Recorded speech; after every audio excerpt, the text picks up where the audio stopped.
Good morning church. और good morning कलीसिया। आप सभी का स्वागत है। We welcome all of you to this place आप सभी का स्वागत है।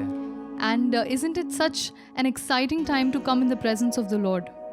और ये कितना अच्छा समय है कि हम परमेश्वर की उपस्थिति में आ रहे हैं। You know, it's so beautiful to join in worship. और ये इतनी सुंदर चीज़ है जब हम परमेश्वर के साथ अपनी आराधना से जुड़ते हैं। To sing together across phones, across homes, when we sing together, when we join our voices. और ये कितनी अच्छी बात है जैसे हम भले दूर हैं पर हम हमारे फ़ोन के थ्रू, हमारे मोबाइल के थ्रू, हमारे कंप्यूटर के थ्रू साथ में जुड़े, एक साथ परमेश्वर की आराधना करने के लिए। And every time we praise together, we are connected in spirit. और जब कभी हम स्तुति आराधना करते हैं, हम हमारे स्पिरिट में, हमारे आत्मा में कनेक्ट हो जाते परमेश्वर से। Amen. And I think it's been 3 months now that we are meeting online. और अभी करीबन 3 महीने हो चुके हैं कि हम ऑनलाइन एक साथ मिल रहे हैं। But there's so much joy when we meet together and when we fellowship through our online service and we sing praises to His name. पर ये कितनी खुशी की बात है जब भी हम ऐसे ऑनलाइन चर्च के लिए मिलते हैं।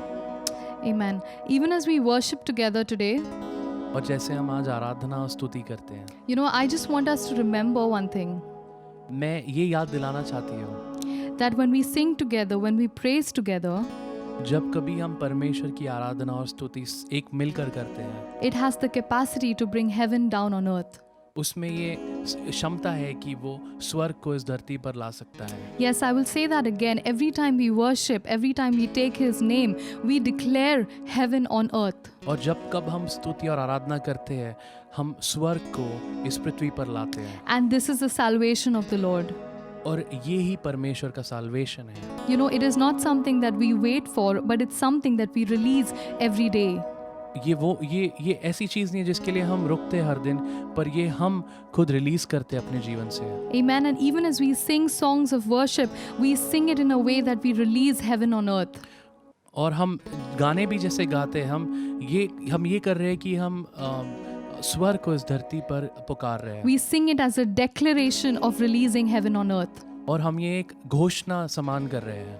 Amen. Come, let's worship together. आमीन। क्यों ना हम आराधना साथ में करें।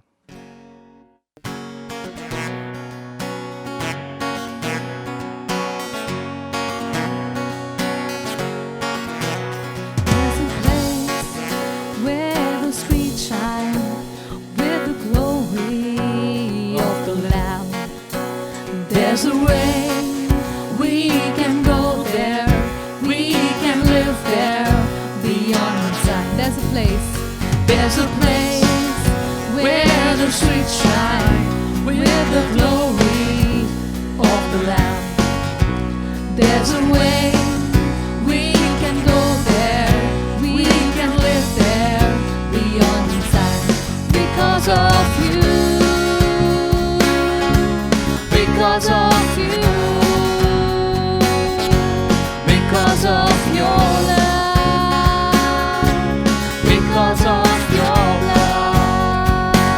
We declare this: no more pain, no more sadness, no more suffering, no more tears, no more sin, no more sickness, no injustice, no more death. We declare it again: no more pain, no more sadness, no more suffering, no more tears, no more sin, no more sickness, no injustice, no more death. Because of you, because of you, because of your love, because of your love.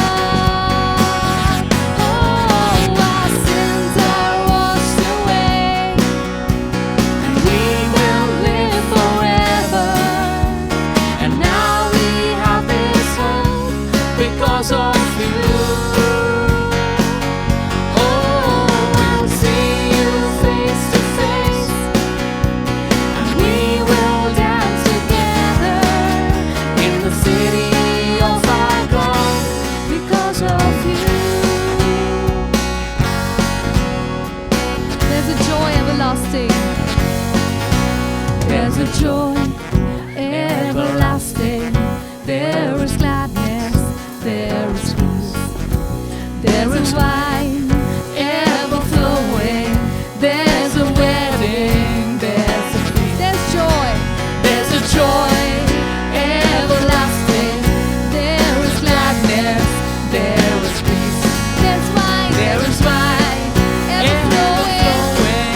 There is a wedding, there's a feast.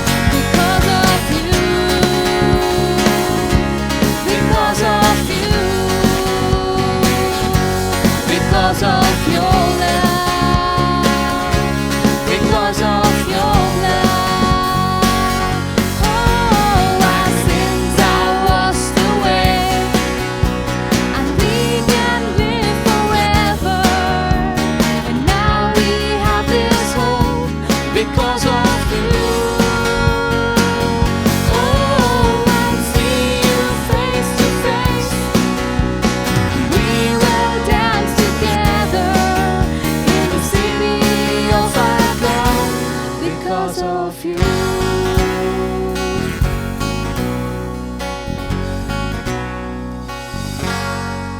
Yes, there's no more pain and no more sadness. ऐसा कोई दुख नहीं बचा और कोई दर्द नहीं बचा. There's no suffering and no more tears. I declare it prophetically that it's the end of sickness. Amen. Yes. And it's the end of injustice. And that is the end of death. Amen. Amen. Father, in your presence there is fullness of life. Father, you are the giver of life. You breathe life. Lord, in your name we declare healing. In your name we have fullness. In your name we have fulfillment. Father, and that is who you are. तेरे नाम में है चंगाई, तेरे नाम में है भलाई. तेरा नाम है सब नामों से ऊपर, तेरे नाम में है अमीरी. Amen. We declare this as we sing.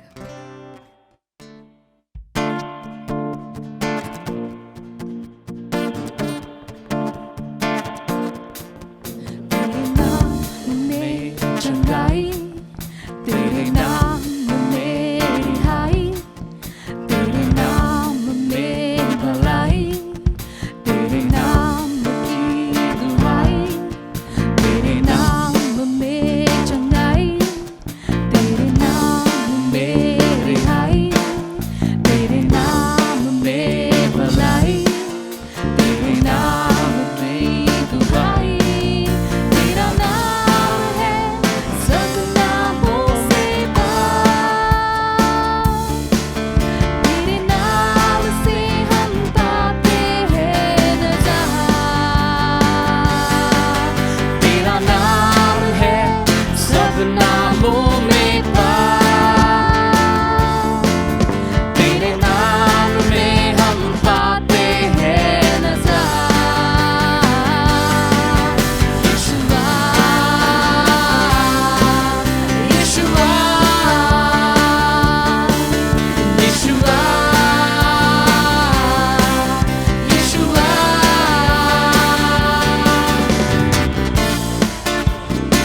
Singh तेरे नाम में अमीरी,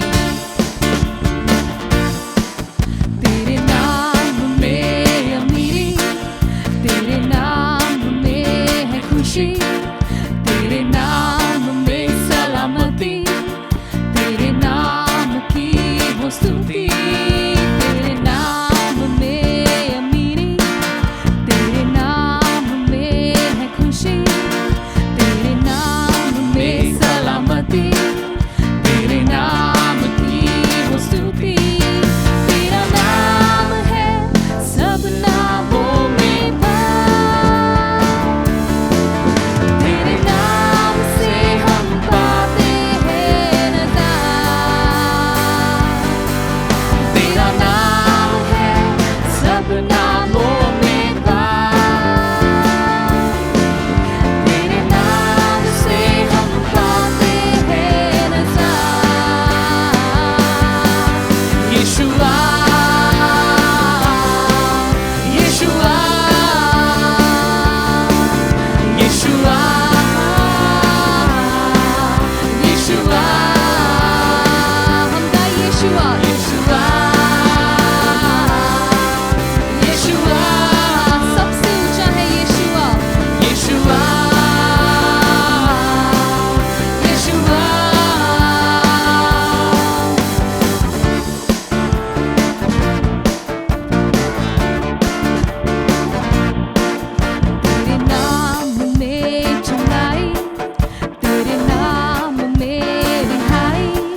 Yeshua.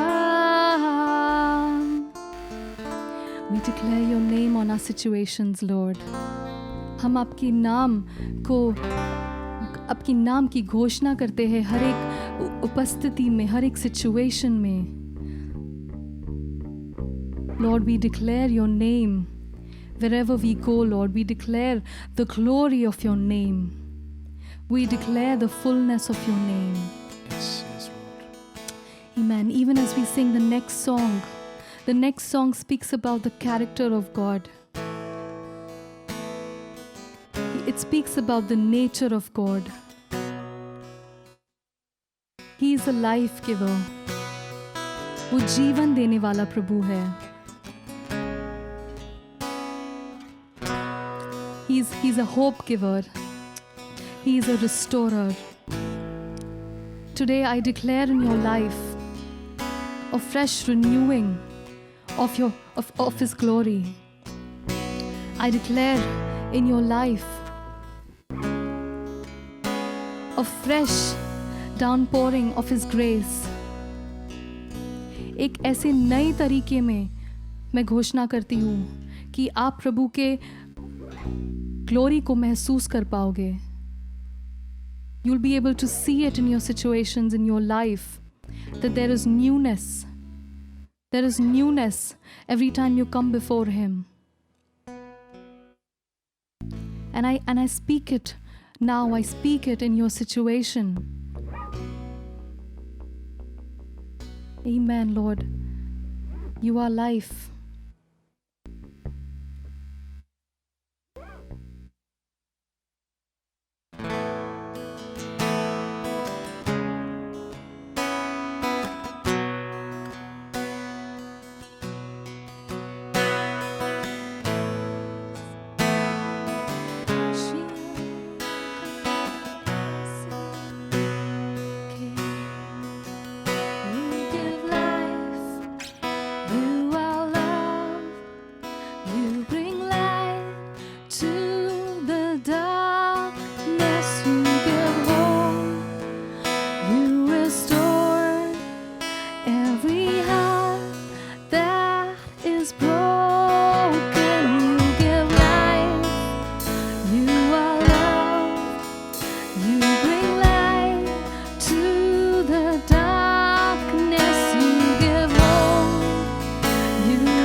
will shout.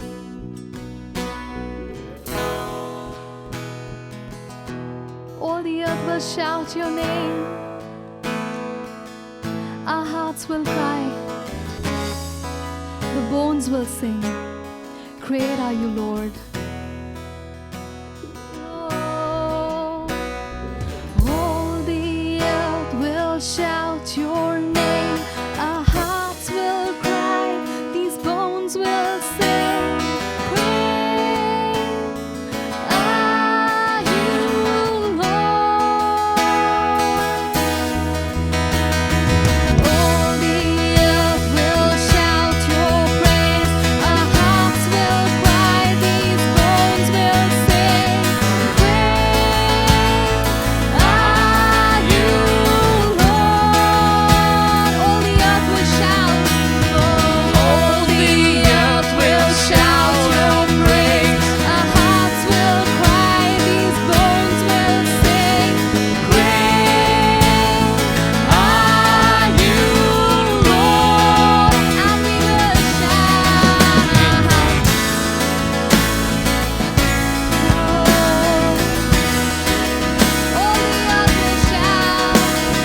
All the earth will shout your praise. Our hearts will cry. These bones will sing. Great are you, Lord. Yes, our bones will shout. All the earth will shout your praise. Our hearts will cry. These bones will sing. Great are you, Lord. It's your breath in our lungs. So we pour out our praise. We pour out our praise. It's your breath in our lungs. So we pour out our praise to you only. It's your breath in our lungs. So we pour out our praise. We pour out our praise. It's your breath. In our lungs. So we pour out One last time. It's your breath. It's your breath in our lungs. So we pour out our praise. We pour out our praise. It's your breath in our lungs. So we pour out our praise.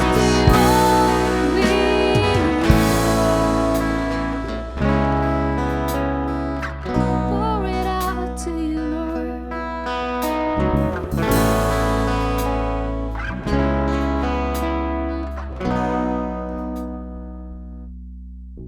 Lord, it's your breath in our lungs. प्रभु तेरा ही ये सांस है जो हमारे शरीर में है. It's your blood, Lord. तेरा लहू है ये. Father, it's by your grace. It's by your mercy. Lord, you are a good father. You are a great dad. प्रभु तू बहुत अच्छा है, तू बहुत भला है. Father, this time belongs to you, Lord. This time belongs to you, Lord, and you do with it as you want to, Lord. Speak to your children and minister to them, Lord. Amen. I give this time in your name. Amen.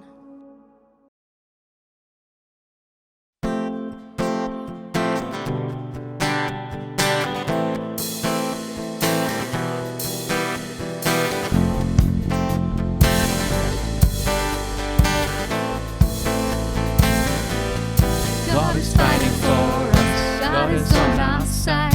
He has overcome us. He has overcome.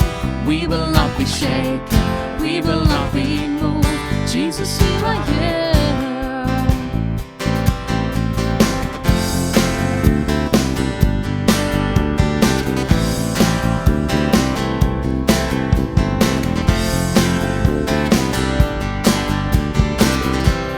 God is fighting for us. God is fighting for us. God is on our side. He has overcome. Yes, He has overcome. We will not be shaken. We will not be moved. Jesus, you are here.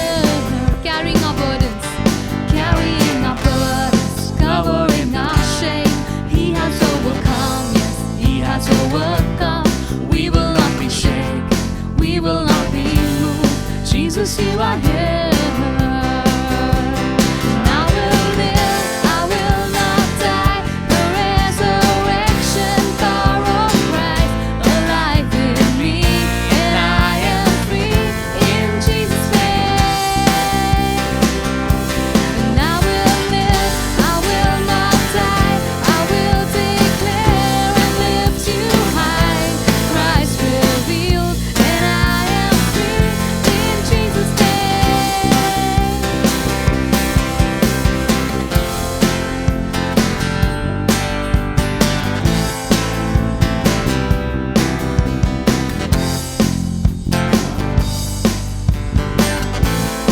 God is fighting for us. God is fighting for us. Pushing back the darkness, lighting up the kingdom that cannot be shaken. In the name of Jesus, enemies defeated, and we will shout it out, shout it out. God is fighting for us. Pushing back the darkness, lighting up the kingdom that cannot be shaken. In the name of Jesus, enemies defeated, and we will Shout it out, shout it out. God is fighting for us, pushing back the darkness, lighting up the kingdom that cannot be shaken. In the name of Jesus, enemies defeated, and we will shout it out one more time. God is fighting for us, pushing back the darkness, lighting up the kingdom that cannot be shaken. In the name of Jesus, enemies defeated, and we will shout it out, shout it out. I will live, I will not die. The resurrection power of Christ alive in me, and I am free in Jesus' name. Yeah, I will live, I will not die.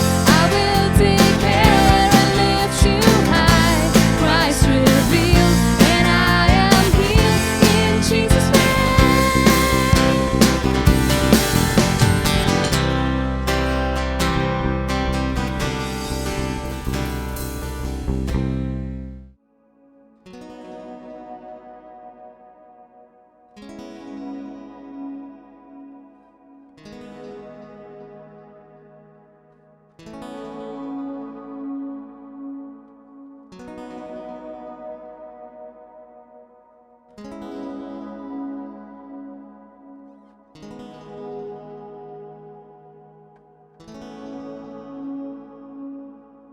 आइए हम अपने आप को तैयार करें जैसे कि हम प्रभु भोज में शामिल होते हैं। हम जैसे कि परमेश्वर की मेज के सामने आते हैं, हम जानते हैं कि हमारा परमेश्वर कोई भी रीति या रिवाज स्थापित करने वाला परमेश्वर नहीं है। उसने जब हमें ये मेज दी तो उसने कहा कि तुम मेरे स्मरण में इसको हमेशा किया करो। ये वचन कहता है कि उसका शरीर हमारे लिए तोड़ा गया, उसके कोड़े खाने से हम चंगे हो चुके हैं। वचन में लिखा है कि जब जो इजरायली लोग थे उन्होंने पहली दफा जब फसह के पर्व में वो लोग भागीदार हुए तो परमेश्वर ने उनको ये निर्देश दिया कि तुम तैयारी के साथ इस देश से अपनी बंधुआई से कूच करने की तैयारी के साथ तुम इसमें भागीदार हो। तो जब हम प्रभु की मेज में शामिल होते हैं तो हम तैयारी से इसमें शामिल होते हैं, क्योंकि परमेश्वर का उद्धार, परमेश्वर का छुटकारा इसमें हमारे लिए मौजूद है। तो यीशु हम तेरा धन्यवाद करते हैं। तेरा वचन कहता है कि निश्चय प्रभु तूने हमारे सारे लोगों को अपने ऊपर उठा लिया। निश्चय प्रभु तेरा शरीर हमारे लिए तोड़ा गया, वो तूने अपने शरीर को हमारे लिए तोड़ा जाने दिया। तूने अपने शरीर पे हमारे लिए कोड़े सहे ताकि तेरे कोड़े खाने से प्रभु हम तेरे लोग चंगे हों। अपनी मेज में प्रभु तूने हमें ये चंगाई दी है, तो यीशु के नाम में प्रभु हम इस चंगाई को अपने लिए स्वीकार करते हैं। अपने घरों में आप इस रोटी में भागीदार हो सकते हैं।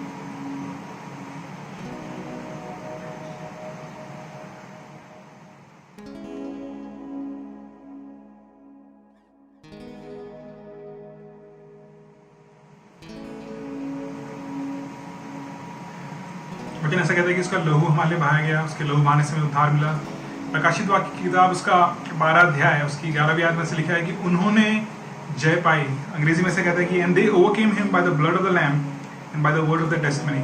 तो जब हम इस प्याले में भागीदार होते हैं, आइए अजीज हम इस बात को याद रखें कि इस प्याले में मसीह के लहू में हमारे लिए जय है, और ये जय हमारे जीवन में तभी कार्यरत होती है जब हम उसकी गवाही को अपने मुख से कहते हैं। तो प्रभु जैसे कि हम इसमें भागीदार होते हैं, हम विश्वास करते हैं कि तेरा लहू हमारे लिए बहाया गया, वो तेरे लहू बहाने से हमने उद्धार पाया है, हम रिडीम्ड हैं, हम ब्लेस्ड हैं। प्यारे प्रभु, हम तेरे लोग हैं, तेरे द्वारा छुड़ाए हुए लोग हैं, और तेरी इस लहू की गवाही को कि हम जयवन से भी बढ़कर हैं, हम स्वीकार करते हैं यीशु के नाम में, आमीन।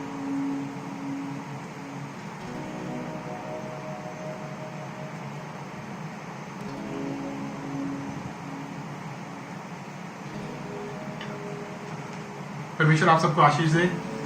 और जैसे कि हम आराधना में परमेश्वर ने ज़रूर हमारी सेवकाई करी, हम विश्वास करते हैं कि जब हमने उसकी मेज़ में हम शामिल हुए हैं तो उसका सामर्थ हमारे जीवन के अंदर काम कर रहा है, और हम उसी के साथ ये भी विश्वास करते हैं कि जो वचन हमारे पास आने वाला है वो हमारी सेवकाई करेगा, वो हमें मसीह में मजबूत करेगा, हमारे विश्वास को बढ़ाएगा। आइए आज भाई बॉनी जैसे कि हमारे पास परमेश्वर का वचन लेकर के आते हैं, हम ताली से उनका स्वागत करते हैं।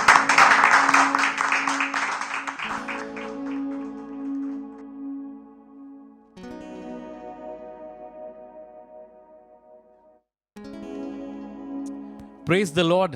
परमेश्वर की स्तुति हो। Hallelujah. Hallelujah. We once again welcome all of you who have tuned with us right now. एक बार फिर आप सबका हम स्वागत करते हैं जो आज हमारे इस ब्रॉडकास्ट में हमारे साथ जुड़े हैं। And thank you so much for joining with us. एक बार फिर हम आपका धन्यवाद करते हैं, आप हमारे साथ जुड़े। And let me remind you that you have not come here by accident. और एक बार फिर मैं आपको याद दिलाता हूँ कि आप हमारे साथ आज एक घटना मात्र तौर पे नहीं जुड़े हैं। If you are watching us right now, wherever you are, अगर आज आप हमारे साथ इस प्रदर्शन को या इस ब्रॉडकास्ट को देख रहे हैं, trust me, God is going to speak to you. विश्वास करें, परमेश्वर जरूर आपसे बात करेगा। And God is not brought here to this service that you're watching by accident, but God wants to communicate to you. और अगर आप आज हमारे साथ जुड़े हैं तो कोई घटना मात्र पे के तौर पे नहीं, लेकिन इसलिए क्योंकि परमेश्वर आपसे जरूर कुछ बोलना चाहता है। Amen. आमीन। Why don't we pray and begin?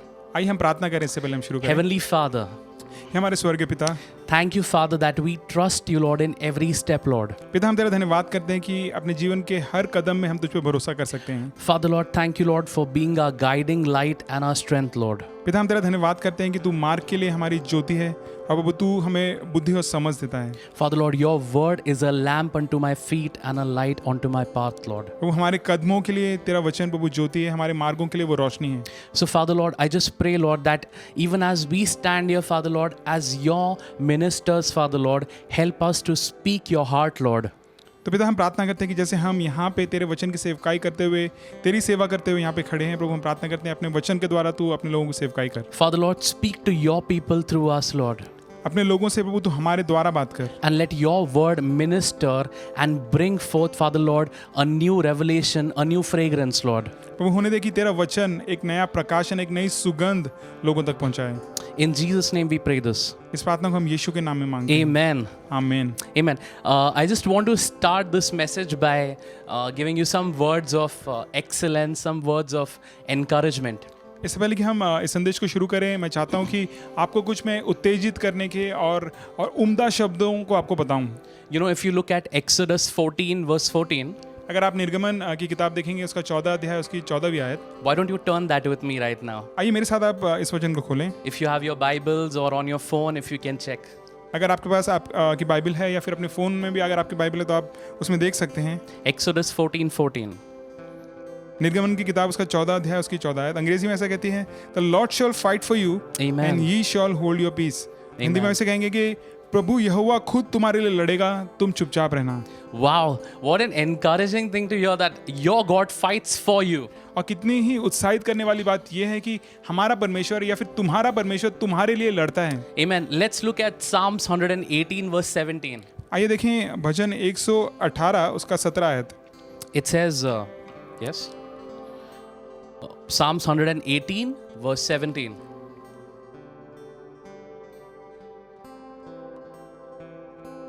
अंग्रेजी में ऐसा कहता है, I shall not die but live and declare the works of the Lord. Hindi में इसको कहेंगे कि मैं मरूंगा नहीं परंतु जीवित रहूंगा और परमेश्वर के महान कामों का बयान करूंगा। Wow, can you believe this? क्या आप विश्वास कर सकते हैं? Your God and my God says that you will not die, you will live. आपका और मेरा परमेश्वर ये कहता है कि तुम मरोगे नहीं लेकिन जीवित रहोगे। I'm sure you're surrounded by so many news outlets, so many news that you're hearing that's happening around you. और बहुत सी बातें, बहुत सी खबरों को आप अलग अलग प्रकार की बातों को आप अपने इर्द गिर्द सुनते होंगे। And you might be hearing a lot of negative news that's around you. और खासतौर से नकारात्मक आप शब्दों को या नकारात्मक खबरों को आप सुनते होंगे। But the Bible says, your God says that you will live and not die. लेकिन आपका परमेश्वर वचन में ऐसा कहता है कि तुम मरोगे नहीं, तुम जीवित ही रहोगे। And how will that happen? और ये कैसे होगा? You know, let us look into Romans 8:11. आइए देखें रोमियो की पत्री उसका 8वां अध्याय उसकी 11 आयत। Romans 8:11. Another word of encouragement for you right now. Romeo की पत्री उसका 8वां अध्याय उसकी 11 आयत एक और वचन आपको उत्साहित करने के लिए।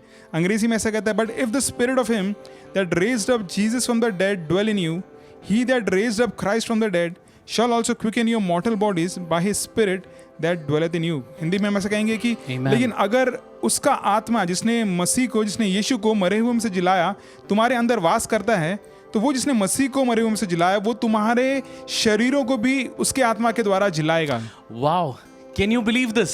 क्या आप विश्वास कर सकते हैं? The same spirit that raised Jesus from the dead is living inside of you and me. और वही आत्मा जिसने यीशु को मरे हुए में से जिलाया वो आपके अंदर और मेरे अंदर वास करता है। The very spirit that raised Jesus is living inside of you. और वही आत्मा जिसने यीशु को मरे हुए में से जिलाया वो आपके अंदर वास करता है। So I want to encourage you today, even as we start the word, तो मैं आपको उत्साहित करना चाहता हूँ कि जैसे हम वचन की शुरुआत भी करते हैं that you will live and not die. कि आप जीवित रहेंगे, आप मरेंगे नहीं। You have the power of resurrection inside of you. पुनरुत्थान का सामर्थ आपके अंदर है। Jesus lives inside of you. यीशु खुद आपके अंदर है। Jesus lives inside of me. यीशु मेरे अंदर वास करता है। Amen. आमीन। You know, one such incident I want to reflect upon. एक खास तौर से एक घटना है जिसके विषय में मैं आपको बताना चाहूंगा, जिसके बारे में हम मनन करना चाहेंगे। You know, in the book of Luke, लूका की इंजील में chapter 9 verse in 53 to 56. और उसके 9वें अध्याय में उसके 53 से 54वीं आयत के आसपास You know, it says that Jesus was traveling before he knew that his time had come. और यहाँ वैसे लिखा है कि यीशु को पता था कि वो नियुक्त समय आ पहुंचा है, और उस समय यीशु जब यात्रा कर रहा था And he wanted to go to Jerusalem. वचन में लिखा है कि वो यरूशलेम जाना चाहता था। And to go to Jerusalem, they had to prepare in one of the villages in Samaria. और यरूशलेम में जाने से पहले ये ज़रूरी था कि वो सामरिया से होकर के गुजरता। And the people there did not accept Jesus. वहाँ पे जो लोग थे उन्होंने यीशु का वहाँ पे स्वागत नहीं किया। They rejected Jesus. असल में उन्होंने यीशु को नकारा। So basically they denied Jesus. असल में उन्होंने, हम कह सकते हैं कि एक प्रकार से यीशु को उन्होंने नकार दिया या स्वीकार नहीं किया। It's an interesting thing to see here that James and John, who were brothers, बहुत ही दिलचस्प बात है कि यहाँ पे जो यहूदा और यूहन्ना और याकूब हैं, जो भाई हैं, and also they were the disciples of God. जो यीशु के चेले भी हैं। It's a very interesting thing that you will read right now. So if we can turn to Luke 9 verse 56. और ये दोनों कुछ दिलचस्प बात कहते हैं। अगर हम देखें लूका की इंजील उसका 9वां अध्याय उसकी 53 आयत। Yeah. Okay, so verse 53 says, but as they approached the village, they were turned away. और 53वीं आयत ऐसे कहती है कि जैसे वो उस गांव के पास आए तो उनको वहाँ पे घुसने नहीं दिया गया या वहाँ पे उनको नकार दिया गया। And it says that they would not allow Jesus to enter. ऐसा लिखा है कि उन्होंने यीशु को अनुमति नहीं दी कि वो उनके गांव में प्रवेश करे। Because he was on his way to go to Jerusalem and worship in Jerusalem. क्योंकि वो यरूशलेम को जा रहा था, ऐसा लिखा है। So when James and John realized what was happening, जब याकूब और यूहन्ना ने देखा कि ये उसके यीशु के साथ क्या हो रहा है, you know, it's a very dangerous thing they say. They ask, actually, if you see the NIV translation, James and John ask God, they ask God this, Jesus, do you want us to call fire and burn this place? और यहाँ पे बहुत ही खतरनाक ऐसी बात याकूब और यूहन्ना करते हैं। वो कहते हैं, हे प्रभु तू क्या चाहता है, क्या हम यहाँ पे आज्ञा दें और आकाश से आग गिराकर इन लोगों को भस्म कर दें? Can you imagine? क्या आप सोच सकते हैं? In fact, in Mark 3:17, असल में मरकुस की इंजील उसका 3रे अध्याय उसकी 17वीं आयत में, you know, Jesus used to call James and John sons of thunder. यीशु ने इन दोनों भाइयों को गड़गड़ाहट के पुत्र, कड़कड़ाहट के पुत्र ऐसा नाम दिया। You might have heard of Thor as like a god of thunder, but can you imagine Jesus? Imagine the fire these people carried, that Jesus called them sons of thunder. आपने थोर के विषय में सुना होगा कि उसको ये नाम दिया गया, लेकिन यहाँ पे यीशु ने इन दोनों भाइयों को गर्जन के पुत्र ऐसा नाम दिया। Almost like Elijah. They said, Jesus, they are not accepting you, right? They are rejecting you. So should we call fire and burn this village down? और एलिया के समान इन लोगों ने भी ऐसी हिम्मत करी, उन्होंने कहा कि प्रभु तू क्या चाहते हैं, हम आग बुला लें, इन लोगों को भस्म कर दें? But absolutely, that is not Jesus. In verse 55, लेकिन 55वीं आयत में यीशु ने उनको कहा, Jesus rebuked them sharply. यीशु ने उनको फिर के डांटा, ऐसा लिखा है। But he says a very beautiful thing.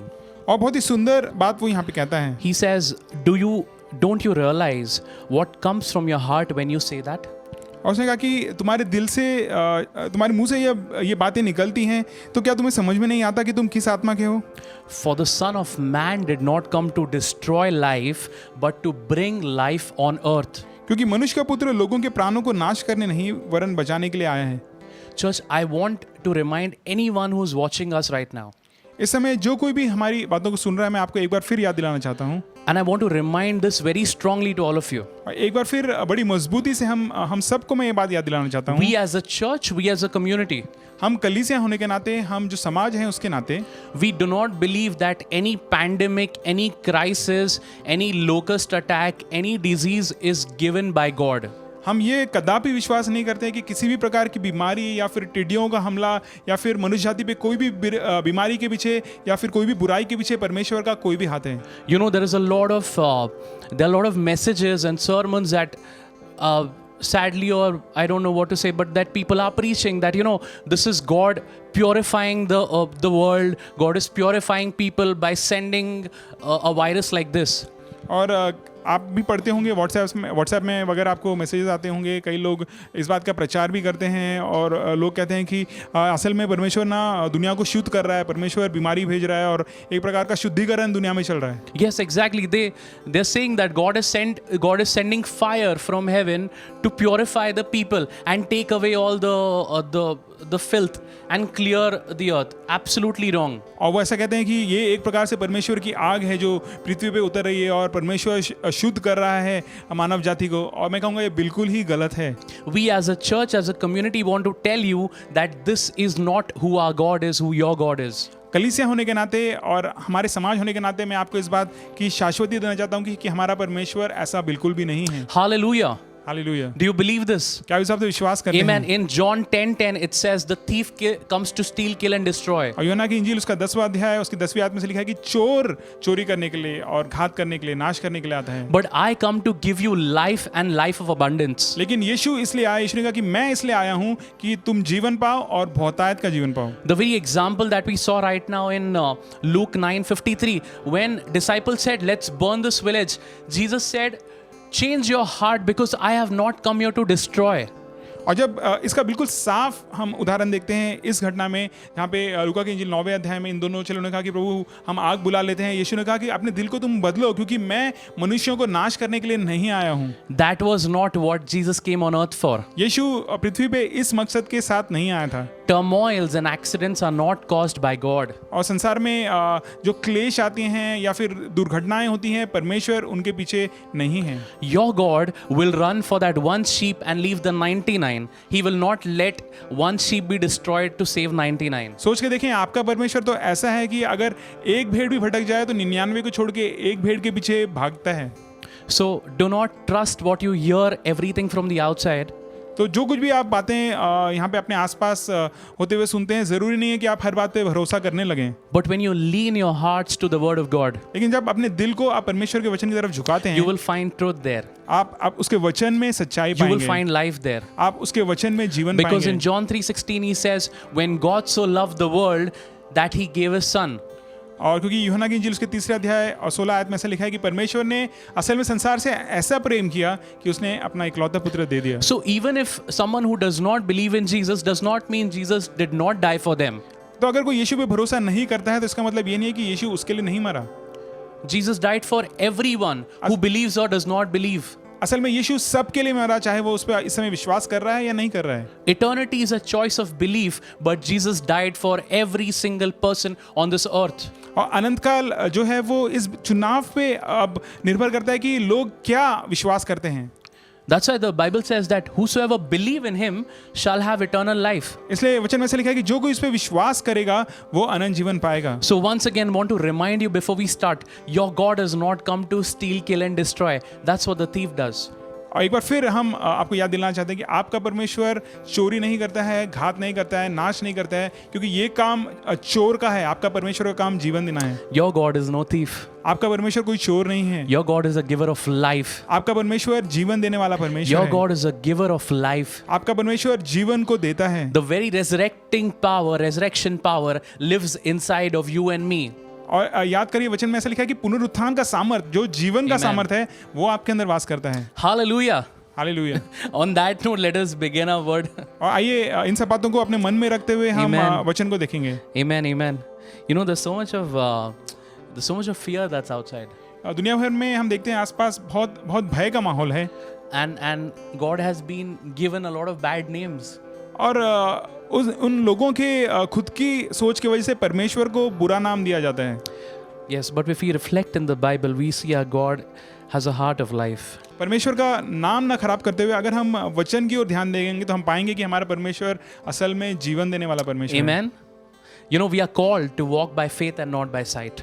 परमेश्वर ने हमें इस बुलाहट से बुलाया है कि हम देखी बातों पे ना चलें, लेकिन विश्वास से अनदेखी बातों पे चलें। That means do not trust what you see, but see in faith. इसका मतलब यह है कि जो आपको नजर आ रहा है उन चीजों पे आप भरोसा ना कर बैठे, लेकिन विश्वास पे आप चलें। That means we have been called to walk by faith and not by sight. इसका मतलब यह है कि परमेश्वर ने हमें विश्वास से चलने के लिए बुलाया है, आंखों देखी पे चलने के लिए नहीं बुलाया है। And that brings me to the heading of my message today. और इन सब बातों को बोलते हुए मैं आज के जो संदेश है उसके शीर्षक के पास पहुंचा हूँ। And it says walking in faith. और इसका शीर्षक मैं कहूँगा विश्वास से चलना, Walking in faith. विश्वास के साथ चलना। You know, if you, and I would suggest we might have a link down in the description that you can refer to the message that I gave before this. और मैं आपको एक बार फिर चुनौती देना चाहूँगा, अगर आप नीचे संदेश के नीचे देखेंगे तो आपको वहाँ पे एक लिंक मिलेगा जो मैंने पिछली बार जो संदेश दिया था, आप उसको भी जाकर के दोबारा देख सकते हैं। You know, we spoke about Elijah. और वहाँ पे हमने एलिया के विषय में बात करी थी। And we saw how our posture this season will define our position in the next season. और हमने इस बारे में बात करी कि हम इस समय किस प्रकार से हमारी प्रक्रिया है, हम किस प्रकार से प्रतिसाद करते हैं, और इस बात पे ही हमारा आगे आने वाला समय जो है, आगे आने वाला मौसम कैसा होने वाला है, निर्भर करता है। And we need to live a life by faith और हमें एक विश्वास का जीवन जीना जरूरी है and not in fear. और हमें भय में बिल्कुल नहीं जीना चाहिए। So now let us understand what is the definition of faith. तो आइए हम देखें विश्वास की परिभाषा क्या है। What is the definition of faith? विश्वास को हम कैसे परिभाषित कर सकते हैं? You know, if you look in Hebrews 11:1, अगर हम इब्रानियों की पत्री उसका 11 अध्याय उसकी पहली आयत में देखते हैं, you know, it says that faith is the substance of things. Just a second. Yeah, faith is the substance of things hoped for, और वहाँ पे लिखा है कि अब विश्वास आशा की हुई वस्तुओं का निश्चय है the evidence of things unseen. और अनदेखी वस्तुओं का वो प्रमाण है। Faith is the substance of things hoped for, अब विश्वास आशा की हुई वस्तुओं का निश्चय है the evidence of things unseen. और अनदेखी वस्तुओं का वो प्रमाण है। If we can look in the next verse, अगर हम अगली आयत को देखते हैं,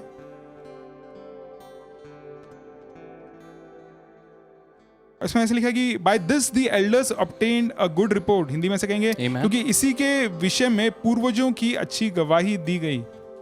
Amen, amen. So you see that God is impressed by faith. तो आप अगर देखें तो विश्वास परमेश्वर को पसंद आता है। It actually says that if you see in Hebrew 11, it says, now faith brings hope into our reality and becomes the foundation needed to acquire the things we long for. और एक और अनुवाद में इस प्रकार से लिखा है कि अब विश्वास उन बातों को जिनकी हम अपेक्षा करते हैं, जिनकी हम आशा करते हैं, उनको अस्तित्व में ले आता है, और जो चीज़ जिनकी हम कामना करते हैं उनके लिए वो एक मजबूत नींव ठहरता है। Amen. And if you see next, it says that faith empowers us to see that the universe was created and beautifully coordinated by the power of God's words. और तीसरी आयत इस प्रकार से कहती है कि ये विश्वास ही है जो हमें ये ताकत देता है कि हम इस बात को समझ पाएं कि जो सारा संसार है वो परमेश्वर के शब्द मात्र से बनाया गया है या रचाया गया है। He spoke and the invisible realm gave birth to all that is seen. परमेश्वर ने जब बोला तो वो जो अनदेखी बातें थी वो नजर आने लगी। Amen. That means our God wants us to walk by faith and not by sight. तो परमेश्वर इसी प्रकार से हमसे भी ये चाहता है कि हम विश्वास से चलें और देखी हुई खाली मात्र देखी हुई चीज़ों पे ईमान ला के ना चलें। So, as we understood from last message, तो जैसे कि हमने पिछले संदेश से इस बात को समझा that we need to walk by faith. कि हमें चलना ही विश्वास से है। But do you know faith has levels? लेकिन क्या आप जानते हैं कि विश्वास के भी स्तर होते हैं? We need to understand the levels of faith. तो विश्वास के जो स्तर हैं हमको उनको भी समझना चाहिए। And we often think that how do I ignite faith inside of me? कई बार हम अपने आप से ये सवाल करते हैं कि अब मैं अपने अंदर वो विश्वास को कैसे प्रज्वलित करूं, कैसे उसमें आग लगाऊं, How do I start off? Where do I start from? कैसे मैं उस विश्वास को कार्यशील बनाऊं। You know, everyone around me talks about faith. What exactly is faith? How do I walk in faith?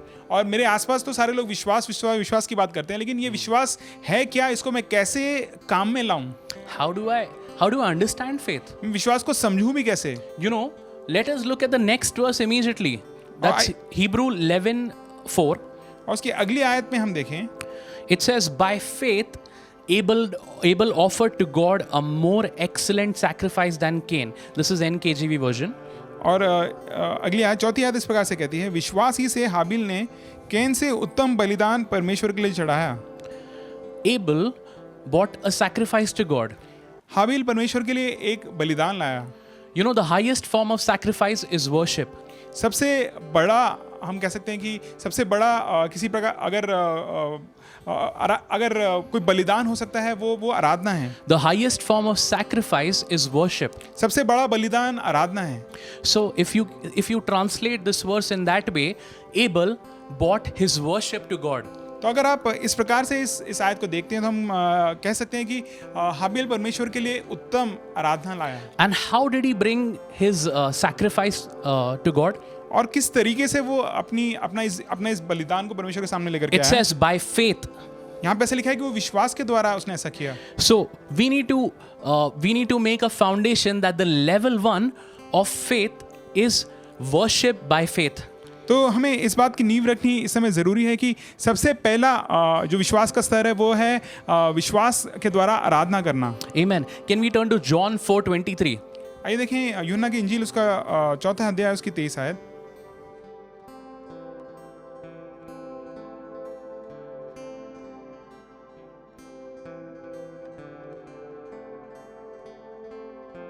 अंग्रेजी में इस प्रकार से कहता है, but the hour cometh and now is when the true worshippers shall worship the Father in spirit and in truth, for the Father seeketh such to worship him.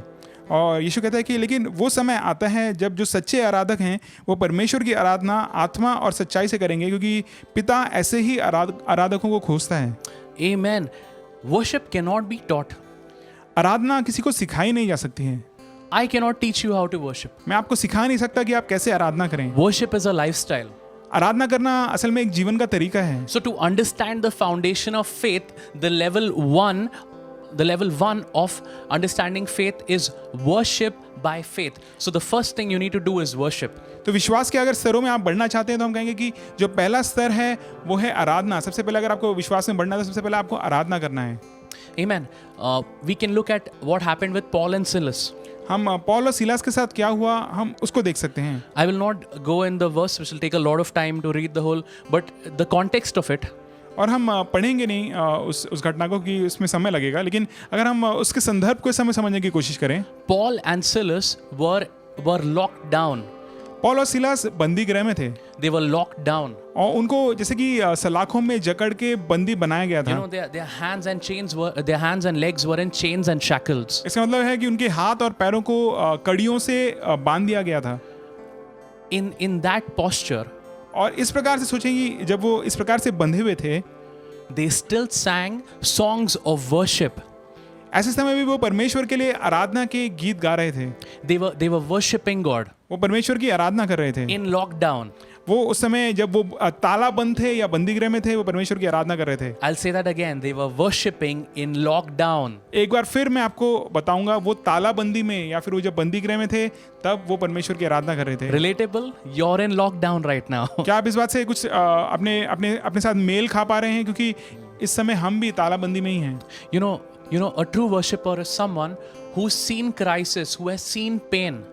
एक सच्चा आराधक वो है जो जिसने अपने जीवन में दर्द को देखा है, जिसने अपने जीवन में मुसीबत को देखा है, who has seen all the troubles, death, trauma, जिसने समस्याओं को देखा है, जिसने मृत्यु को देखा है, but still knows that God is faithful. लेकिन उन सब बातों में वो इस बात को जानता है कि परमेश्वर विश्वास योग्य है। A true worshipper, someone like Job, who knows that your God and my God is a faithful God. और एक सच्चा आराधक अय्यूब के समान है जो इस बात को जानता है, पहचानता है कि आपका परमेश्वर और मेरा परमेश्वर विश्वास योग्य है। And you know, sometimes crisis can be the best institute for teaching you how to worship. कई बार ऐसा मुमकिन है कि जो विपरीत स्थिति है वो सबसे अच्छी पाठशाला हो सकती है आपको आराधना सिखाने की। And many times I think when we are in crisis, we really look up to God and start worshiping. कई दफ़ा जब हम विपरीत स्थितियों में होते हैं उसी समय हम परमेश्वर को एक बड़े गौर से देखने लगते हैं और हम परमेश्वर की आराधना करने लगते But हैं। a true worshipper knows that he is saved by grace and grace alone. लेकिन जो सच्चा आराधक है वो इस बात को जानता है कि केवल अनुग्रह से उसका उद्धार हुआ है, That nothing that he can do can save him.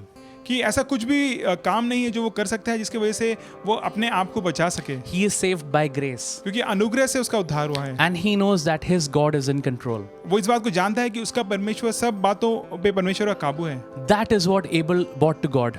और हाबिल इसी प्रकार का बलिदान परमेश्वर के लिए लेकर के आया है। That's what Abel brought for God. और हाबिल इसी प्रकार का बलिदान परमेश्वर के लिए लेकर के आया है। So the first step to understanding faith is to worship in faith.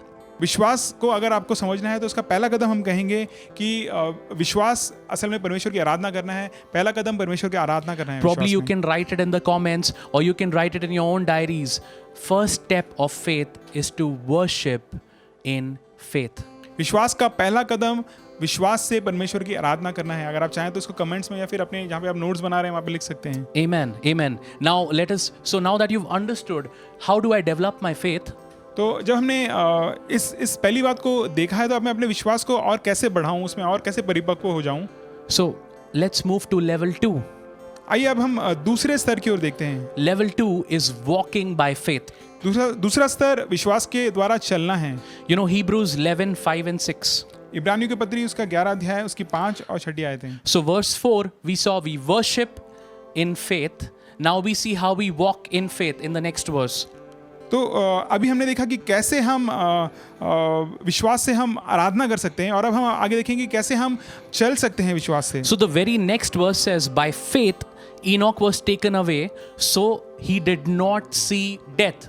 और उसकी ठीक अगली आयत ऐसा कहती है कि विश्वास के द्वारा ही हानोक उठा लिया गया ताकि वो, और उसका पता भी नहीं मिला क्योंकि परमेश्वर ने उसे उठा लिया था और इस प्रकार से उसने मृत्यु को नहीं देखा।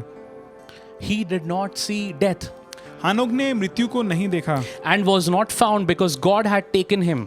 और उसका पता भी नहीं मिला क्योंकि परमेश्वर ने उसे उठा लिया। But before he was taken, he had this testimony लेकिन उसके उठाए जाने से पहले उसकी ये गवाही दी गई थी that he pleased God. कि उसने परमेश्वर को प्रसन्न किया है। So if you see, the next level is walking by faith. तो अगर आप विश्वास का अगला स्तर देखेंगे तो अगला स्तर परमेश्वर के साथ विश्वास में चलना है। Can you imagine Enoch walking with God? क्या आप सोच सकते हैं कि हानोक परमेश्वर के साथ चला? And it's very famous that it's mentioned in the Bible. Enoch walked with God. और बहुत ही विख्यात बात है, सब लोग इस बात को जानते हैं कि हानोक परमेश्वर के साथ चला। But how do you walk with God? लेकिन आप परमेश्वर के साथ चलते कैसे हैं? What is this faith that makes you walk with God? ये क्या विश्वास है जो ये मुमकिन करता है कि परमेश्वर के साथ चल सके विश्वास में? Peter walked with God. पतरस परमेश्वर के साथ चला। How did he walk? वो कैसे चला? Did he walk by faith or by sight? क्या वो विश्वास से चला या फिर अपने दृश्य से चला, अपनी आंखों देखी से चला? When he had his eyes locked on Jesus, he walked by faith because by sight he was walking on water. जब उसने यीशु पे अपना ध्यान लगाया तो वो यीशु को देखते हुए विश्वास से पानी पे भी चला। Had he walked by sight, he would have seen there is water. अगर वो आंखों देखी पे चलता तो वो उसको अपनी आंखों से नजर आता कि ये पानी है। That means when Enoch walked with God, इसका मतलब ये है कि जब हानोक परमेश्वर के साथ चला, when Enoch walked with God, जब हानोक परमेश्वर के साथ चला, imagine every single step that he was taking, सोचे कि हर एक कदम जो वो बढ़ा रहा था, every step that he walked in his life, अपने जीवन का हर कदम जो उसने बढ़ाया, he was trusting God more and less of him. वो परमेश्वर पे भरोसा कर रहा था, अपने आप पे कम। That means every step he was being transformed. और इसका मतलब ये कि उसके जीवन के हर कदम में उसमें एक बदलाव हो रहा था। Every single day of his life, he trusted God for what is going to happen next. अपने जीवन के हर दिन में उसने परमेश्वर पे भरोसा किया कि अब आगे जो भी होने वाला है मैं परमेश्वर पे भरोसा करता हूँ। Can you imagine when you learn to walk by faith जब आप विश्वास से चलना सीखते हैं and not by sight? और आंखों देखी से नहीं, Can you imagine Peter could walk on water? That water can be any crisis, any situation in your life. तो जैसे पतरस पानी पे चल सका उसी प्रकार से आप भी किसी भी स्थिति पे, किसी भी विपरीत स्थिति पे चल सकते हैं As long as you walk with God. जब तक आप परमेश्वर के साथ चलते हैं। Hallelujah. I don't know if this is challenging anyone, but it is really challenging me right now. और मैं नहीं जानता कि इस बात से किसी और को चुनौती मिल रही है या नहीं, लेकिन मैं जरूर चुनौती पा रहा हूँ। God is touching someone right now. इसी समय परमेश्वर किसी को स्पर्श कर रहा है। I don't know who this word is for, but God is ministering to someone right now. मैं नहीं जानता कि ये वचन किसके लिए है, लेकिन परमेश्वर जरूर किसी की तो सेवकाई कर रहा We है। need to learn to live like Enoch. हमें हनोक के समान चलना या जीना सीखना चाहिए। So when Abel taught us to first activate the faith inside of us, तो हाबिल ने जब हमें सिखाया कि कैसे हम विश्वास को अपने अंदर जागरूक करें, is to walk by faith, कि is हम- to worship by कि faith. हम परमेश्वर की विश्वास से आराधना करें, Enoch taught us तो उसके बाद हमें हनोक ने सिखाया to walk by faith. कि हम विश्वास से चलें। Imagine every step that he took, it pleased God. सोचे हर वो कदम जो उसने बढ़ाया उसको वो परमेश्वर को पसंद आया। So what pleases God is your faith. तो जो बात परमेश्वर को पसंद आती है, जो बात परमेश्वर को भाती है, वो आपका विश्वास है। So when you're not seeing what crisis, pandemic or anything that's around you, but your eyes are locked to God and you walk according to His purposes, His plans. इसका मतलब यह है कि बीमारी या कोई भी विपरीत स्थिति में आप घबराते नहीं है, लेकिन आपकी आंखें परमेश्वर पर टिकी हुई हैं और आप विश्वास से उसके साथ चलते हैं। Trusting God is walking in faith. परमेश्वर पे भरोसा करना विश्वास के द्वारा चलना है। Trusting God at each step is walking in faith. अपने जीवन के हर कदम पे परमेश्वर पे भरोसा करना, Amen. विश्वास के द्वारा चलना है। Isn't that challenging? क्या ये बात से हमें चुनौती नहीं मिलती है? So we worship by faith level 1. तो हम पहले स्तर में हम कह सकते हैं कि हम परमेश्वर की आराधना विश्वास के द्वारा करते हैं। We see in the Bible, we walk by faith like Enoch. और हमने वचन में देखा कि हम परमेश्वर के साथ चलते हैं हनोक के समान विश्वास के द्वारा। What do we see next? Let's move to verse number 7. और अगला हम क्या देखते हैं, आइए 7वीं आयत में देखें। So Hebrews 11:7 says, by faith, और 7वीं आयत में से लिखा है कि विश्वास ही से by faith Noah, being divinely warned of things not yet seen, विश्वास ही से नूह ने उन बातों के विषय में जो उस समय दिखाई न पड़ती थी, moved with godly fear and prepared an ark. चेतावनी पाकर भक्ति के साथ अपने घराने के बचाव के लिए जहाज बनाया। Amen. And if you read a bit later, it says, and he became the heir of the righteousness which is according to his faith. और उसके आगे आप पढ़ते हैं तो ऐसा लिखा है कि उसके द्वारा उसने संसार को दोषी ठहराया और उस धार्मिकता का वारिस हुआ जो विश्वास से होता है। Noah built his ark by faith. नूह ने अपनी कश्ती को या अपने जहाज को भी विश्वास के द्वारा ही बनाया। So the level 3, point number 3 that you can mark down. तो इसका तीसरा स्तर या फिर तीसरा मुद्दा जो आप लिख सकते हैं, We need to build by faith. हमें विश्वास के द्वारा बनाना है। See, when you build your life on the foundation of faith in Christ, जब आप अपने जीवन को मसीह पे या यीशु पे विश्वास के बुनियाद पे बनाते हैं, when you build your life by faith on the foundation that is Jesus Christ, जब आप अपने जीवन की नींव को यीशु को रख करके, यीशु को अपने जीवन की नींव रख करके आप सब बातों को बनाते हैं, you are that rock on which the waves crash and it does not move. तो आप उस चट्टान पे आप बस गए हैं जिसके ऊपर अगर लहरें भी आकर के लगें तो वो उस चट्टान को कोई नुकसान नहीं होगा। Amen. Amen. Hallelujah. You know, when you are that rock which is built on faith on God, अगर आप वो चट्टान ठहरते हैं जो मसीह पे बनाई गई, जिसकी नींव यीशु खुद है, nothing will move you. तो कोई बात से आप हिलेंगे नहीं। See, we need to understand Noah had not seen the storm. हमें इस बात को याद रखना जरूरी है कि नूह ने अभी कोई तूफान अपने जीवन में नहीं देखा था, Neither did Noah know how to build. और नूह को पता भी नहीं था कि जहाज कैसे बनता है। But when you activate your heart to have a heart of serving, to have a heart of building, लेकिन जब अपने दिल को आप इस प्रकार से तैयार करते हैं कि आप सेवा करने को तैयार हैं, अगर आप परमेश्वर के साथ, अगर परमेश्वर आपको कहता है तो आप निर्माण करने को तैयार हैं। you know, when you prepare your heart that by faith I am willing to serve, अगर अपने दिल को आप इस प्रकार से तैयार करते हैं कि हाँ मैं सेवा करने के लिए तैयार हूँ, you know, God will show you how to build. तो परमेश्वर खुद आपको सिखाएगा कि आप कैसे बनाएं। So not only will God tell you that this is going to come, you need to be prepared. तो ना केवल परमेश्वर आपको दर्शा देगा कि ऐसा होने वाला है, तुम्हें तैयारी की जरूरत है। You see in the Bible that God directed Noah the whole blueprint of that ark. अगर आप शास्त्र में पढ़ेंगे तो आप पाएंगे कि परमेश्वर ने उसको विस्तार से बताया कि ये जो जहाज है वो कैसे बनाया जाए। God showed him step by step how to build that ark. कदम ब कदम परमेश्वर ने उसको बताया कि कैसे वो जहाज बनाया जाना चाहिए। So church, you see that when you start living in faith, the level 3 of it is that you need to learn how to serve. तो अगर आप विश्वास के द्वारा विश्वास में अगर आप बढ़ना चाहते हैं तो इसका तीसरा स्तर ये है कि आप विश्वास के द्वारा आपको निर्माण करना या विश्वास के द्वारा आपको सेवा करना सीखना है। You need to learn how to serve. आपको सेवा करना सीखना है। That is the third level of faith. और ये विश्वास का तीसरा स्तर है। So let me do a rewind for you once again. एक बार फिर जो बातें हमने देखी हैं उनको दोबारा मैं आपके लिए दोहराऊंगा। Number 1, we saw पहली बात how to activate faith. कि हम विश्वास को कैसे जागरूक करें। First, worship by faith. पहली बात यह है कि हम विश्वास के द्वारा आराधना करें। Second level दूसरी बात is we walk by faith. कि हम विश्वास से चलें। And level 3, और तीसरी बात we serve, we build by faith. हम विश्वास के द्वारा सेवा करें और निर्माण करें। But you see, you see, Brother Tushar, that everything is connected. अगर हम देखेंगे तो सब बातें एक दूसरे से जुड़ी हुई हैं। All these levels are connected. और सारे जो स्तर हैं एक दूसरे से जुड़े हुए हैं। So if you cannot build by faith, तो अगर आप विश्वास के द्वारा बना नहीं सकते हैं, you cannot build by faith unless you walk by faith. अगर आप विश्वास के द्वारा चलते नहीं हैं तो आप विश्वास के द्वारा निर्माण नहीं कर सकते, बना नहीं सकते। And you cannot walk by faith unless you worship by faith. और आप अगर विश्वास के द्वारा चलना चाहते हैं तो उससे पहले जरूरी है कि आप विश्वास के द्वारा आराधना करें। अगर आप विश्वास के द्वारा आराधना नहीं कर सकते हैं तो आप विश्वास के द्वारा चलना आपके लिए मुश्किल है। Once again, so the language of faith, if you want to learn the language of faith, you need to understand you cannot build in faith when you have not walked with God in faith. तो एक बार फिर हम विश्वास की भाषा को देखते हैं। अगर आप विश्वास की भाषा को समझना चाहते हैं, उसको सीखना चाहते हैं, तो मैं आपको बता दूं कि आप अगर विश्वास के द्वारा चलना चाहते हैं तो उससे पहले आपको परमेश्वर की विश्वास के द्वारा आराधना करना सीखना होगा। And yes, absolutely. And if you have not learned, if you cannot walk by faith when you have not learned to be a worshipper as your lifestyle, to worship by faith. अगर आपने अपने जीवन का एक चर्या, अपने जीवन का तरीका आराधना नहीं बनाया है तो आप विश्वास के द्वारा आगे चलना ये तो आगे का कदम है। Amen. Wow, this is so challenging. और वाकई में इससे हमें कितनी चुनौती मिल रही है। So challenging. ये चुनौती की बात है। And I want to bring you to the next point. और मैं अगले मुद्दे के पास आपको लेकर के आना चाहता हूँ। What do we see in all these 3 levels? इन तीनों स्तरों में हम क्या देखते हैं? What do we see in faith activation? What are we seeing right now? विश्वास को जब हम जागरूक करने की बात बोलते हैं तो इन सब बातों में हम क्या देख रहे हैं, क्या सीख रहे हैं? Giving.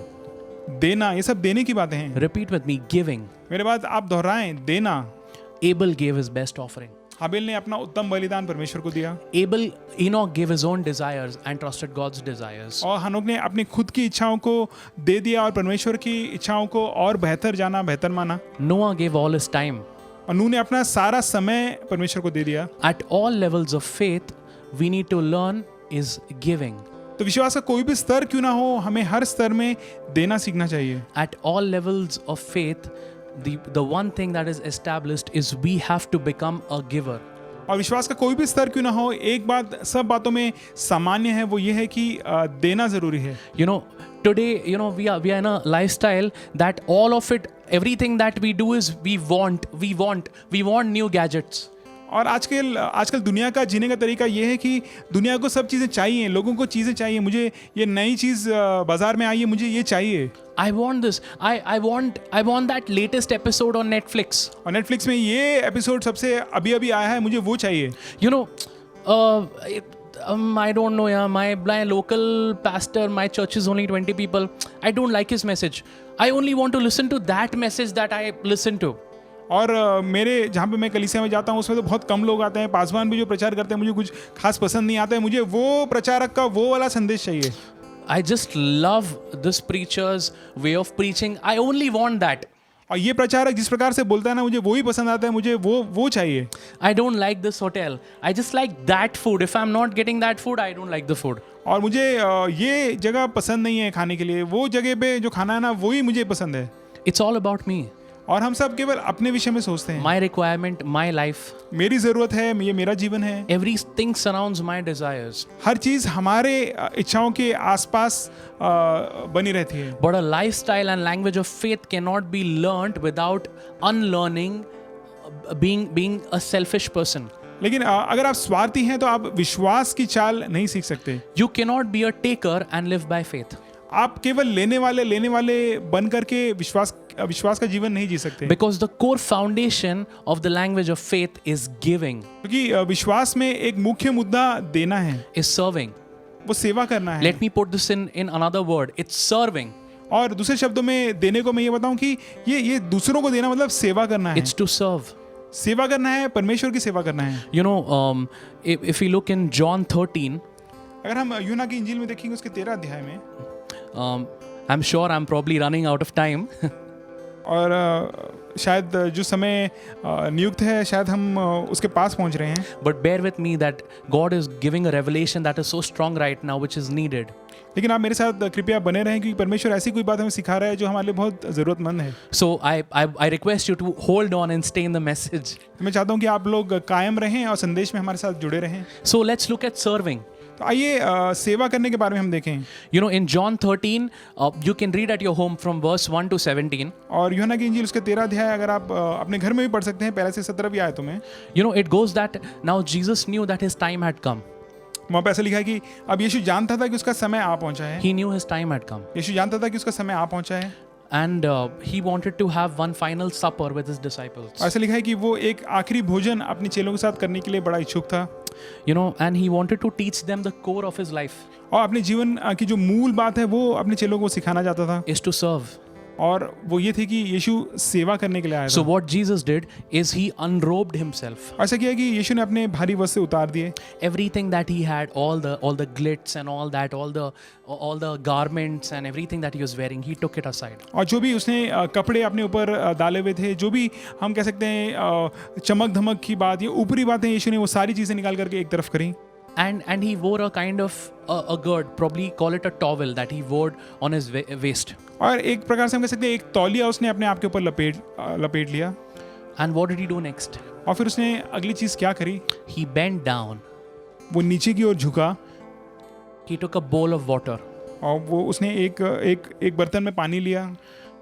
And he started washing the feet of his disciples. वो अपने चेलों के पैर धोने लगा। He started washing the feet of his वो अपने disciples. चेलों के पैर धोने लगा। See, Jesus knew that there is a crisis that's going to come up. यीशु जानता था कि आगे विपरीत स्थितियां आने वाली हैं। There's going to be a situation that's coming, that is crucifixion. स्थिति एक ऐसे आने वाली है जो विपरीत है और यीशु को क्रूस पे चढ़ाया जाने वाला है। That is going to create a lot of panic, fear, उस वजह से बहुत से लोग डर जाएंगे, घबरा जाएंगे। because people did not know life after Jesus. They did not know what to do now. They started following him. They started getting to know God. But now what if he dies? क्योंकि लोगों को समझ में नहीं आ रहा था कि अगर अब यीशु ही नहीं रहेगा तो फिर हमारे जीवन का क्या होगा, क्योंकि हमने तो सब कुछ छोड़ करके यीशु के पीछे चलने लगे थे। अब यीशु अगर हमारे बीच में ही नहीं रहेगा तो हमारे जीवन का आगे क्या होने So वाला the crisis was that Jesus was not going to be there. है। तो मुश्किल बात ये थी कि यीशु अब उनके साथ वैसे ही नहीं रहेगा। He will not be there with them उनके साथ यीशु वैसे नहीं रहेगा। in physical form. शारीरिक तौर पे यीशु उनके साथ नहीं रहेगा। So to prepare them for crisis, तो उनको मुश्किलात के लिए तैयार करने के लिए, or probably crisis today is also called a pandemic or chaos. और आज के दिन में हम कह सकते हैं कि क्लेश या मुश्किल समय या विपरीत स्थिति को हम कह सकते हैं कि ये बीमारी है, ये तकलीफ है। Jesus wanted to teach them serving.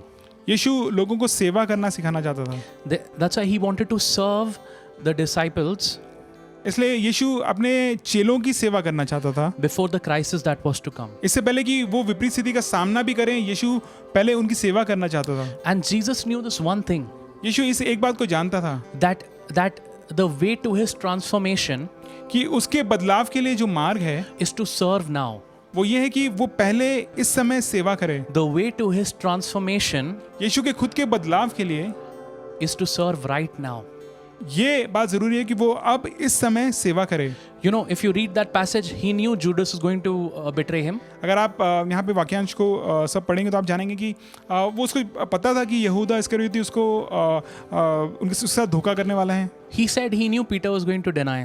और उसको ये भी पता था कि पतरस यीशु उसको नकार देगा। And disciples will not accept, they will flee and run away. और उसके खुद के चेले भी डर के भाग जाएंगे, उसको छोड़ देंगे। So Jesus knew that the close ones are going to betray him, और यीशु जानता था कि उसके जो करीबी लोग हैं वो उसको इस समय नकार देने वाले हैं। give him pain.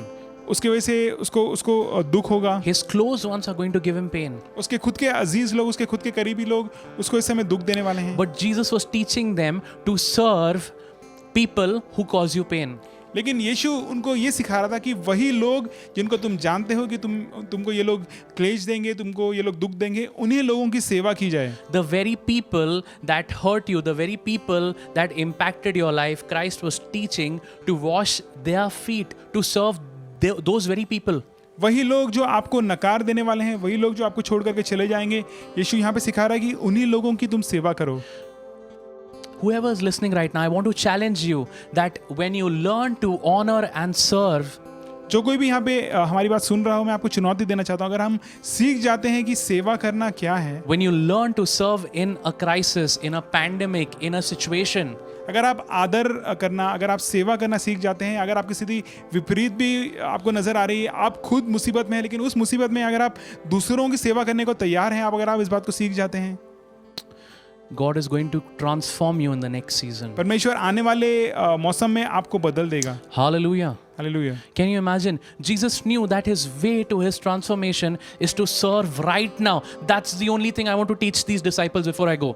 और यीशु जानता था कि उसके बदलाव के लिए ये बात जरूरी है कि वो अब इस समय में सेवा करे। अगर उसको आगे बदलाव चाहिए तो इस समय उसकी सेवा, यीशु को पता था कि इस समय उसको सेवा करनी जरूरी है। और यीशु चाहता था कि ये वो महत्वपूर्ण अध्याय है, ये वो महत्वपूर्ण बात है जो उसके चेले इस समय सीख जाएं। And somewhere I think in 14:15 he says that, verse 14:15, he says, Jesus says that, you know, no person is greater than the messenger and no messenger is greater than God. और यहाँ पे आगे की आयतों में यीशु से कहता है कि कोई भी अपने गुरु से बड़ा नहीं होता। And no messenger is greater than God. और जिसने उसको भेजा है उससे बड़ा उसका संदेश ले जाने वाला नहीं होता। No one. That means to and he was serving God's purpose. और यीशु परमेश्वर के का जो मकसद था उसको पूरा कर रहा था। So can you understand? The only way to serve God's purpose in your life is to serve people under you. इसका मतलब यह है कि परमेश्वर के मकसद को आपके जीवन में पूरा करने के लिए ये बात जरूरी है कि आपके अधीन, आपके नीचे जो लोग हैं, आप उनकी सेवा करें। So imagine to serve someone above you, that's God. If you want to serve God, और इसका मतलब यह है कि जो आपके ऊपर है या फिर परमेश्वर जो आपके ऊपर है, अगर आप परमेश्वर की सेवा करना चाहते हैं, the only way to serve God is to serve people below you. तो परमेश्वर की सेवा करने का यही तरीका है कि आपके नीचे जो लोग हैं आप उनकी सेवा करें। Can you relate to this? क्या आप इस बात से कुछ ताल्लुक रखते And हैं? I want you to take this word मैं चाहता हूँ कि आप लोग इस वचन को लें for you, your family. अपने लिए, अपने परिवार के लिए। Just want to end with some quick short examples. एक कुछ उदाहरणों को देकर के हम समाप्त करना चाहेंगे। You know Mary Magdalene.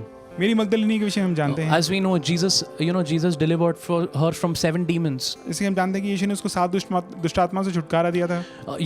In Luke 8, in 1-3, if you read 1-3, और लूका की इंजील उसका 8वां अध्याय से उसकी अगर आप पहले 3 आयतों को पढ़ते हैं, or probably verse 3, let us look into it. आइए उसकी 3री आयत को हम देखें।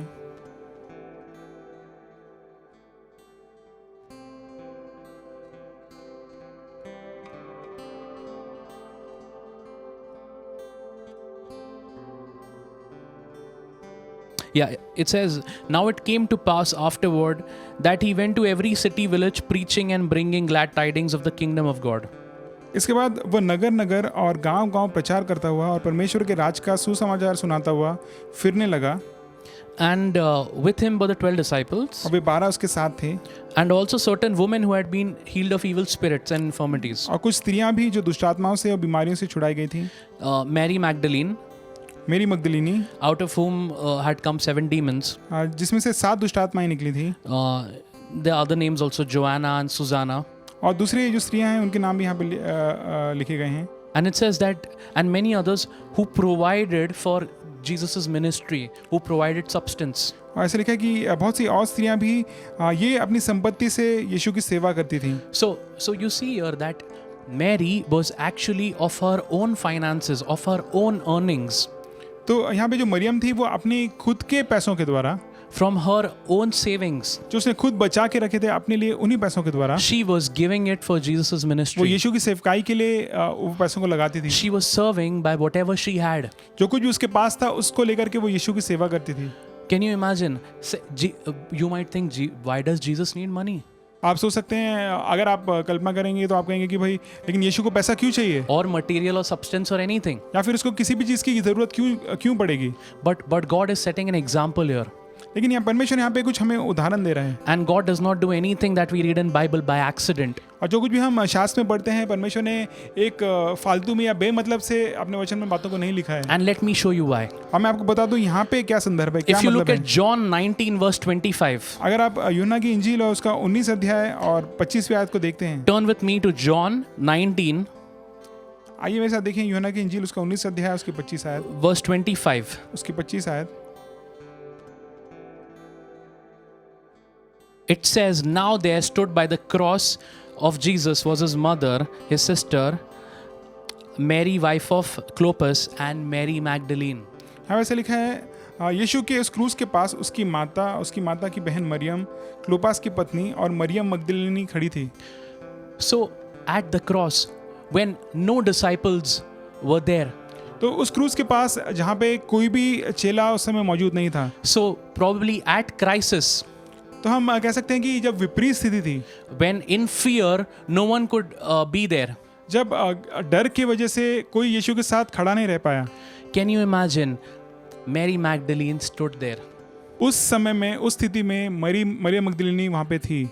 When you learn to serve, जब आप सेवा करना सीखते हैं, when you learn to serve जब आप सेवा करना सीखते हैं, with all that you have, जो कुछ भी आपके पास है उसको लेकर के, that will give you strength to stand in times of crisis. तो ये आपको बल देगा, ताकत देगा कि जब विपरीत स्थिति है, मुसीबत है, तो आप उस समय दृढ़ खड़े रह पाएंगे। At the time of crisis, Mary Magdalene could stand उस विपरीत स्थिति में मरियम मगदलिनी खड़ी रह पाई, because she learned to serve. क्योंकि उसने पहले सेवा करना सीखा था। You learn to serve, you can stand any crisis that comes before you. अगर आप सेवा करना सीखते हैं तो कोई भी स्थिति आपके विरोध में अगर आएगी तो आप उसमें खड़े रह सकते हैं। Amen. A life of serving is selflessness. एक सेवा करने का जीवन निस्वार्थ जीवन है, It creates a foundation of building faith in your life. और ये आपके लिए जीवन में उस नींव को तैयार करता है जिसमें विश्वास है। Can you imagine? No disciples stood at the crisis, at cross, which was a situation. Only Mary Magdalene was there.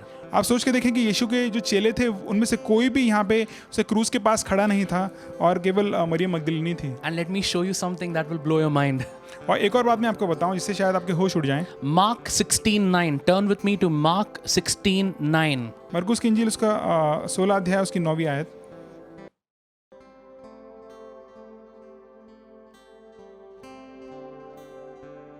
It says, now when he rose on the first day of the week, he appeared first to Mary Magdalene. यहाँ पे से लिखा है कि सप्ताह के पहले दिन भोर होते ही वह जी उठ करके पहल मरियम मगदलिनी को, जिसमें से उसने 7 दुष्ट आत्माएं निकाली थी, दिखाई दिया। When you serve with a life of faith, जब आप विश्वास से सेवा करते हैं, not only will you stand in crisis, तो ना केवल आप उस मुश्किल स्थिति में खड़े रह पाएंगे, you will be the first to see transformation. लेकिन आप वो पहले व्यक्ति होंगे जो अपने जीवन में बदलाव को भी You will देखेंगे। be the first to see change. आप वो पहले व्यक्ति होंगे जो किसी प्रकार का परिवर्तन You will be देखेंगे। the first to see change of situation in your life. आप वो पहले व्यक्ति होंगे जो अपने आसपास की स्थितियों को बदलते हुए देखेंगे। Things look like crisis, but serving, a heart of serving, will give you the strength in your legs to stand firm. हो सकता है कि आपके आसपास की स्थितियां इतनी विपरीत हों, आपको लगे कि ये क्लेश है, मुसीबत है, लेकिन अगर आप विपरीत स्थितियों में सेवा करेंगे तो वो आपके पैरों में बल ठहरेगा। Because we walk by faith and not by sight. क्योंकि हम विश्वास से चलते हैं, देखी बातों पे विश्वास करके We नहीं walk चलते by हैं। faith and not by sight. हम विश्वास से चलते हैं, आंखों देखी पे नहीं चलते Church, हैं। I am challenging you. You will be the first to see transformation, things changing in your life, situations changing in your life. आप वो पहले व्यक्ति होंगे जो अपने जीवन में चीजों को बदलता हुआ देखेंगे। You know, this pandemic has taught us one thing. इस बीमारी ने या इस मरी ने एक चीज़ हमें सिखाई है, You know, it's teaching us stock up. और ये लोगों को सिखा रहा है कि भाई चीज़ों को जमा करके रखो, जमा करके रखो, Save. चीज़ों को बचाओ, जमा करके रखो, Save, stock up, get everything for yourself. अपने लिए सब चीज़ों को लेते जाओ, जमा करके रखते जाओ, बचा के रखते In जाओ। India, that's not a problem. In US, stock up toilet papers. और हमारे देश में तो ये दिक्कत नहीं है, लेकिन यूएस वगैरह में तो टॉयलेट पेपर्स भी लोग जमा कर करके रख रहे हैं। Which announcing every year, put your health first, your safety first, your need first. और जहाँ पे भी आप किसी प्रकार की सूचनाएं सुनते हैं तो लोग कहते हैं पहले अपने आप को देखो, अपने आप को संभालो। You know, but what does God tell you today? लेकिन आज के दिन परमेश्वर आपको क्या बोलता है? What is God telling you today? परमेश्वर आपको क्या कहता है? Do you want to move from glory to glory? क्या आप चाहते हैं कि आप महिमा से महिमा की ओर Do बढ़ें? you want to move to the next level in your life? क्या आप अपने जीवन में अगले स्तर में पहुंचना चाहते हैं? Do you want to serve yourself or serve others? क्या आप अपनी सेवा करना चाहते हैं या फिर आप दूसरों की सेवा करना चाहते You हैं? want to you want to learn the language of faith. आपको विश्वास की भाषा सीखनी है। You know, when Jesus was brought in front of the Pilate, the governor, जब यीशु को पिलातुस के सामने लेकर के आया गया, you know, in Matthew 27, मत्ती की इंजील उसके 27वें अध्याय में, and I'll end with this. इसके साथ मैं खत्म करूंगा। You know, you can read from 21 to 26. तो वहाँ पे आप 21 से 26वीं आयतों को पढ़ सकते हैं। You know, in verse 24, उसकी 24वीं आयत में से लिखा है, he washed his own hands.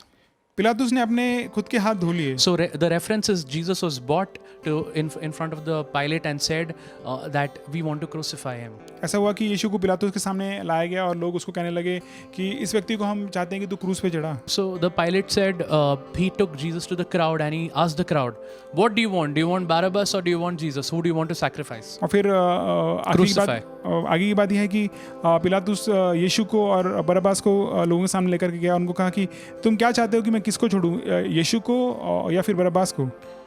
And people said, Jesus, kill Jesus, save Barabbas. और लोगों ने कहा कि यीशु को क्रूस पे चढ़ा, बरअब्बास को हमको दे दे। So what did the Pilate do? तो पिलातुस ने क्या किया? He went, he took a bowl, he washed his own hands there.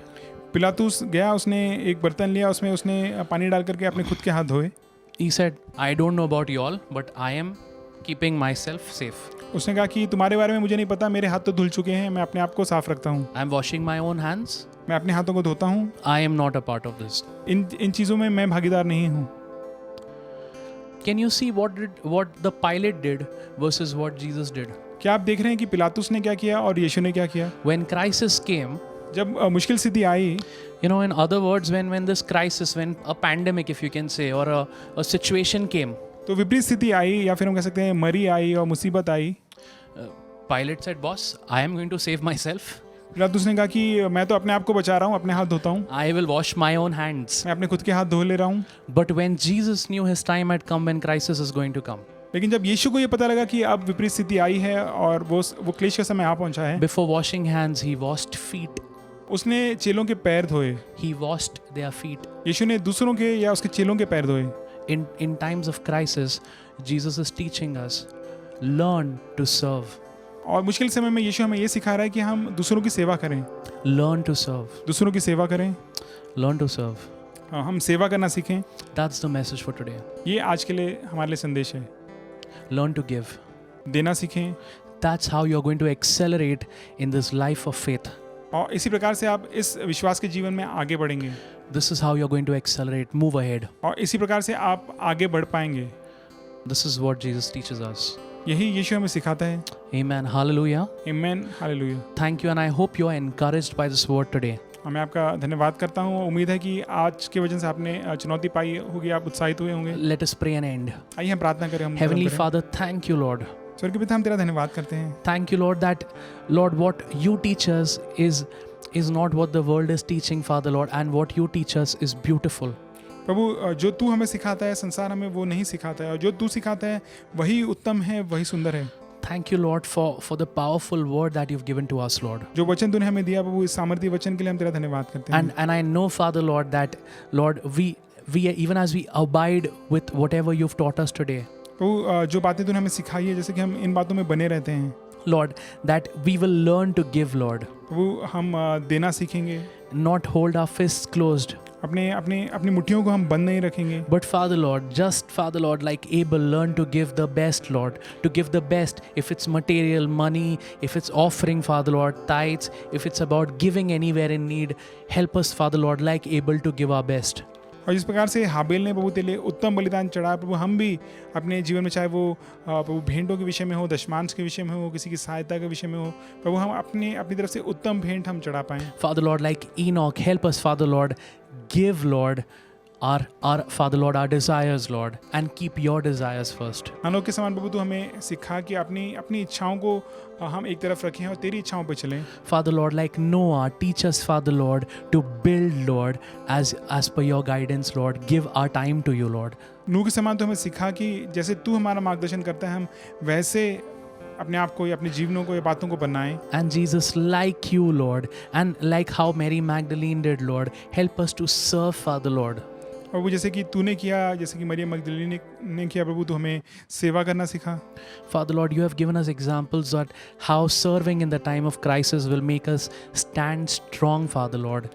प्रभु तूने हमें सिखाया उदाहरण के द्वारा कि कैसे वो क्लेश के समय में या विपरीत समय में अगर हम सेवा करते हैं तो वो हमें असल में मजबूती देगा कि हम खड़े रह पाएं. Thank you so much, Lord. वो इन सब बातों के लिए हम तेरा धन्यवाद We करते give हैं. this time into your hands. वो समय को हम तेरे हाथों में ही सौंपते हैं. In Jesus' mighty name. यीशु के सामर्थ्य नाम में हम मांगते हैं. Amen. आमीन. Amen. Hallelujah. Hallelujah. I hope you're challenged and blessed by the word today. उम्मीद है कि आप वचन से आपने आज के दिन चुनौती पाई होगी, आप उत्साहित हुए होंगे. And we are exciting to look forward, to meet you next week. और हम बहुत ही उत्साहित हैं अगले हफ्ते आपसे दोबारा मिलने के लिए. Thank you and God bless you. आपका धन्यवाद. परमेश्वर आपको आशीष दे. Amen. Wow, what a thought provoking word we just heard. I am so blessed, and I'm sure all of you are as well. If you are blessed, I'm sure that you're going to share it with your friends and you're going to like our video and also subscribe to our channel if you still haven't. There's a bell icon down below and you can click on it to get any of our updates or any videos that we may post sometimes through the week also. And if you want to write to us for any testimony or any of your prayer requests, our email address is also available and you are welcome to write to us and we will get back to you. And please do join with us the next week. We meet Sunday to Sunday, 10 a.m. sharp, and it's always a pleasure to join with you. Looking forward to see you all next time. Have a blessed week ahead.